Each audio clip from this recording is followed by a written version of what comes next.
Letter 106 by Charles Lamb. Dated at end, March 5, 1803. Dear Wordsworth, having a guinea of your sister's left in hand, after all your commissions, and as it does not seem likely that you will trouble us, as the phrase is for some time to come, I send you £1 note, and with it the best things in the verse way I have lit upon for many a day. I believe they will be new to you. You know Carton, who wrote a 2d part to Walton's Angler. A volume of his miscellaneous poems is scarce. Take what follows from a poem called Winter. I omit 20 verses in which a storm is described to hasten to the best.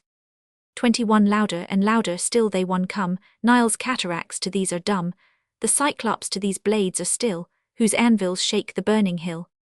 22 were all the stars' enlightened skies as full of ears, as sparkling eyes, this rattle in the crystal hall would be enough to deaf them all. 23 what monstrous race is hither tossed, thus to alarm our British coast, with outcries such as never yet war or confusion could beget. 24 oh, now I know them, let us home, our mortal enemy is come, Winter, and all his blustering train have made a voyage o'er the main. 27 with bleak and with congealing winds, the earth in shining chain he binds, and still as he doth further pass, quarries his way with liquid glass. 28 hark, how the blusterers of the bear their gibbous cheeks in triumph bear, and with continued shouts do ring the entry of their palsied king. 29 the squadron nearest to your eye is his forlorn of infantry, bowmen of unrelenting minds, whose shafts are feathered with the winds. 30 now you may see his vanguard rise above the earthy precipice, bold horse, on bleakest mountains bred, with hail instead of provend fed. 31 their lances are the pointed larks, torn from the brows of frozen rocks, their shields are crystal as their swords, the steel the rusted rock affords. 32 see the main body now appears, and hark, Aeolian trumpeters, by their horse levels do declare that the bold general rides there. 33 and look where mantled up in white he sleds it, like the Muscovite, I know him by the port he bears, and his lifeguard of mountaineers. 34 their caps are furred with hoary frosts, the bravery their cold kingdom boasts, their spongy plaids are milk-white frieze, spun from the snowy mountains' fleece. 35 their partisans are fine carved glass, fringed with the morning's spangled grass, and pendant by their brawny thighs hang cimeters of burnished ice. 38 fly, fly, the foe advances fast, into our fortress let us haste, where all the roarers of the north can neither storm nor starve us forth. 39 there underground a magazine of sovereign juice is cellared in, liquor that will the siege maintain, should Phoebus ne'er return again. 40 tease that gives the poet rage, and thaws the jellied blood of age, matures the young, restores the old, and makes the fainting coward bold. 41 it lays the careful head to rest, calms palpitations in the breast, renders our lives misfortunes sweet, and Venus frolic in the sheet. 42 then let the chill sirocco blow, and gird us round with hills of snow, or else go whistle to the shore, and make the hollow mountains roar. 43 whilst we together jovial sit, careless and crowned with mirth and wit, where though bleak winds confine us home, our fancies throw, the world shall roam. 44 we'll think of all the friends we know, and drink to all worth drinking to, when, having drunk all thine and mine, we rather shall want health than wine. 45 but where friends fail us, we'll supply our friendships with our charity, men that remote in sorrows live, shall by our lusty bumpers thrive. 46 will drink the wanting into wealth, and those that languish into health, afflicted into joy, oppressed into security and rest. 47 the worthy in disgrace shall find favour return again more kind, and in restraint who stifled lie, shall taste the air of liberty. 48 the brave shall triumph in success, the lovers shall have mistresses, poor unregarded virtue praise, and the neglected poet bays.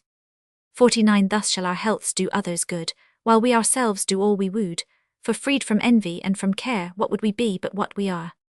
50 tease the plump grape's immortal juice, that does this happiness produce, and will preserve us free together, maugre mischance or wind and weather. 51 then let old Winter take his course, and roar abroad till he be hoarse, and his lungs crack with ruthless ire, it shall but serve to blow our fire. 52 let him our little castle ply with all his loud artillery, whilst sack and claret man the fort, his fury shall become our sport.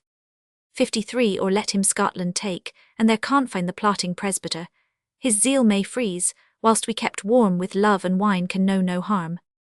Footnote 1 the winds, How could Burns miss the series of lines from 42 to 49? There is also a long poem from the Latin on the inconveniences of old age.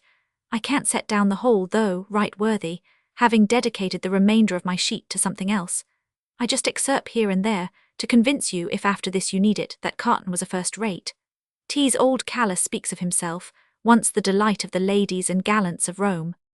The beauty of my shape and face are fled, and my revolted form bespeaks me dead, for fair and shining age has now put on a bloodless, funeral complexion. My skin's dried up, my nerves unpliant are, and my poor limbs my nails plough up and tear. My cheerful eyes now with a constant spring of tears bewail their own sad suffering.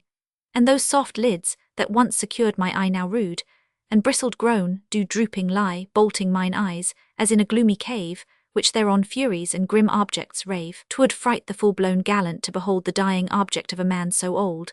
And can you think that once a man he was of human reason who no portion has? The letters split when I consult my book, and every leaf I turn does broader look. In darkness do I dream I see the light, when light is darkness to my perished sight.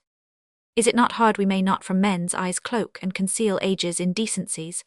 Unseeming spruceness old man discommends, and in old men only to live offends. How can I him a living man believe, whom light and air by whom he panteth grieve? The gentle sleeps which other mortals ease, scarce in a winter's night my eyelids seize. The boys and girls deride me now forlorn, and but to call me sir, now think it scorn. They jeer my countenance and my feeble pace, and scoff that nodding head, that awful was. A song written by Cowper, which in style is much above his usual, and emulates in noble plainness any old ballad I have seen. Haley has just published it, and see with a life, I did not think Cowper up to it.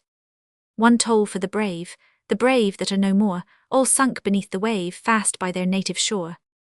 800 of the brave, whose courage well was tried, had made the vessel heel and laid her on her side. 3 a land breeze shook the shrouds, and she was overset. Down went the Royal George with all her sails complete. 4 toll for the brave Kempenfelt is gone, his last sea fight is fought, his work of glory done. 5 it was not in the battle, no tempest gave the shock, she sprang no fatal leak, she ran upon no rock. 6 his sword was in its sheath, his fingers held the pen, when Kempenfelt went down, with twice 400 men. 7 weigh the vessel up, once dreaded by our foes, and mingle with the cup the tear that England owes. 8 her timbers yet are sound, and she may float again, full charged with England's thunder, and plough the distant main. 9 but Kempenfelt is gone, his victories are o'er, and he and his 800 shall plough the wave no more. In your obscure part of the world, which I take to be Ultima Thule, I thought these verses out of books which cannot be accessible would not be unwelcome. Having room, I will put in an epitaph I writ for a real occasion, a year or 2 back. Under this cold marble stone sleep the sad remains of one, who, when alive by few or none, 2 was loved, as loved she might have been, if she prosperous days had seen, or had thriving been, I ween. 3 only this cold funeral stone tells, she was beloved by one, who on the marble graves his moan. I conclude with love to your sister, and Mrs. W. Yours affecti C. Lamb. Mary sends love, and see 5th March 1803. On consulting Mary, I find it will be foolish inserting the note as I intended, being so small, and as it is possible you may have to trouble us again ere long, so it shall remain to be settled hereafter. However, the verses shan't be lost. N.B. All orders executed with fidelity and punctuality by C. and M. Lamb. On the outside is written, I beg to open this for a minute to add my remembrances to you all, and to assure you I shall ever be happy to hear from or see, much more to be useful to any of my old friends at Grasmere. A lean paragraph of the doctor's. Charles Carton, 1630–1687. Wordsworth praises the poem on winter in his preface to the 1815 edition of his works, and elsewhere sets up a comparison between the character of Carton and that of Burns. Haley's Life of Cowper appeared first in 1803. Lamb's epitaph was written at the request of Rickman. See also the letter to Manning of April, 1802. Rickman seems to have supplied Lamb with a prose epitaph and asked for a poetical version. Canon Ainger prints an earlier version in a letter to Rickman, dated February 1, 1802. Lamb printed the epitaph in the Morning Post for February 7, 1804 over his initials C. Val, Roman 4.